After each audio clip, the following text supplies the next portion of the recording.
Good afternoon, everybody. It's September 3rd, 2023, and we are in the Old Testament. We're going to read from the book of 1 Samuel, chapter 21 and 22. Okay, so David is fleeing from Saul. First place he goes is to a place called Nod, which we're told is the spiritual capital, essentially, of Israel at this time.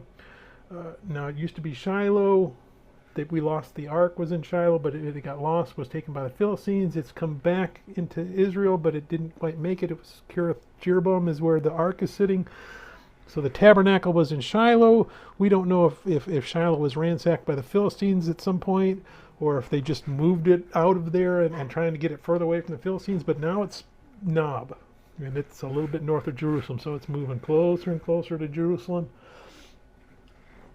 But that's where David is going to flee, and he flees to the high priest there. High priest is curious, wondering why David's alone. David tells him a story and says, hey, you know what? I'm on a secret mission, and I need some food, and I need some weapons. And the high priest says, well, the only food I have is the showbread that sits on the altar, but we just put a new one out, so technically the priests are supposed to eat that, so he gave that to David and his men.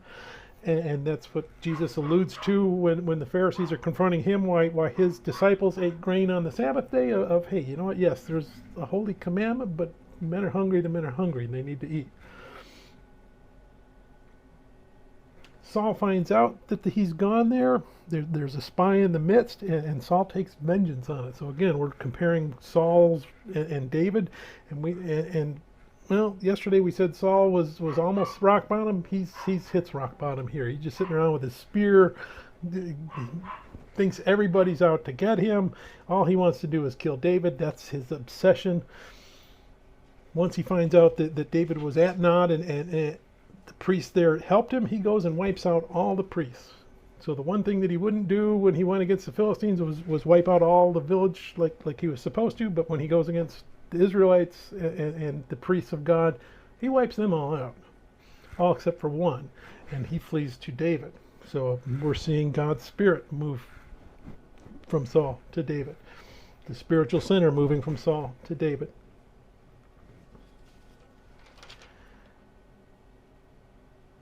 And that's pretty much the overview of this, and let's go ahead and we'll get to it because it's kind of long. So 1 Samuel chapter 21 and 22.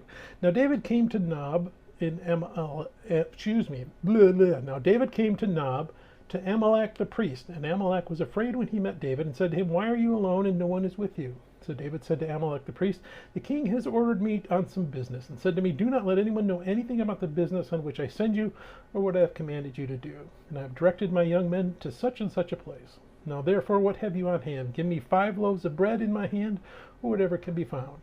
And the priest answered David and said, there is no common bread on hand, but there is holy bread, if the young men have at least kept themselves from women.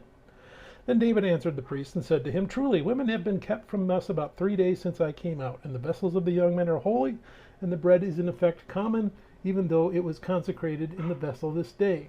So the priest gave him holy bread, for there was no bread there, but the showbread which had been taken from before the Lord, in order to put hot bread in its place on the day when it was taken away. Now a certain man of the servants of Saul was there that day, detained before the Lord, and his name was Doeg an Edomite, the chief of the herdsmen who belonged to Saul. And David said to Amalek, is there not here on hand a spear or a sword? For I have brought neither my sword nor my weapons with me, because the king's business required haste. So the priest said, the sword of Goliath the Philistine, whom you killed in the valley of Elah, there it is, wrapped in a cloth behind the ephod. If you will take that, take it, for there is no other except that one there. And David said, there is none like it, give it to me. Then David arose and fled that day from before Saul, and went to Achish the king of Gath. And the servants of Achish said to him, is this not David, the king of the land? Did they not sing of him and to one another and dance, saying, Saul has slain his thousands, and David his 10,000s? Now David took these words to heart, and was very much afraid of Achish the king of Gath. So he changed his behavior before them, pretended madness in their hands, scratched on the doors of the gate, and let his saliva fall down on his beard. Then Achish said to his servants, look, you see the man is insane. Why have you brought him to me? Have I need of madmen that you have brought this fellow to play the madman in my presence? Shall this fellow come into my house? David therefore departed from there and escaped to the cave of Adullam.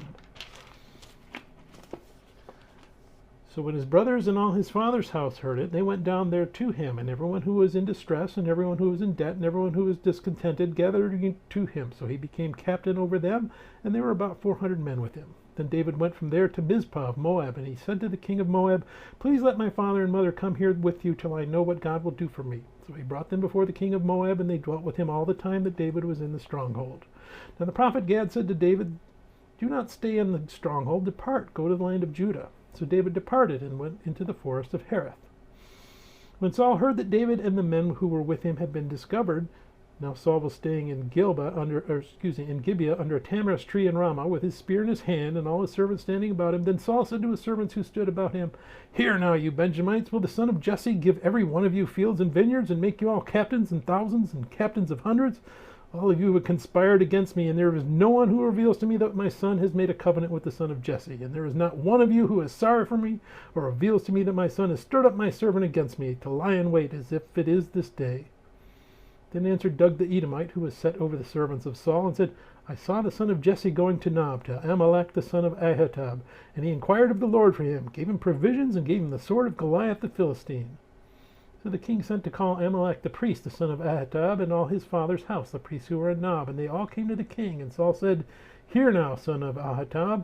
He answered, "Here I am, my lord." Then Saul said to him, "Why have you conspired against me, you and the son of Jesse, and that you have given him bread and a sword, and have inquired of God for him, that he should rise against me to lie in wait, as it is this day?"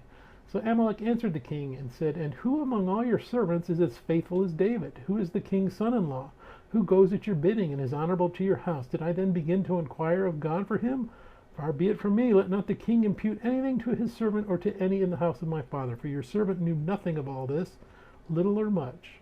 And the king said, "You shall surely die, Amalek, you and all your father's house." Then the king said to the guards who stood about him, "Turn and kill the priests of the Lord, because their hand also is with David, and because they knew when he fled and did not tell it to me."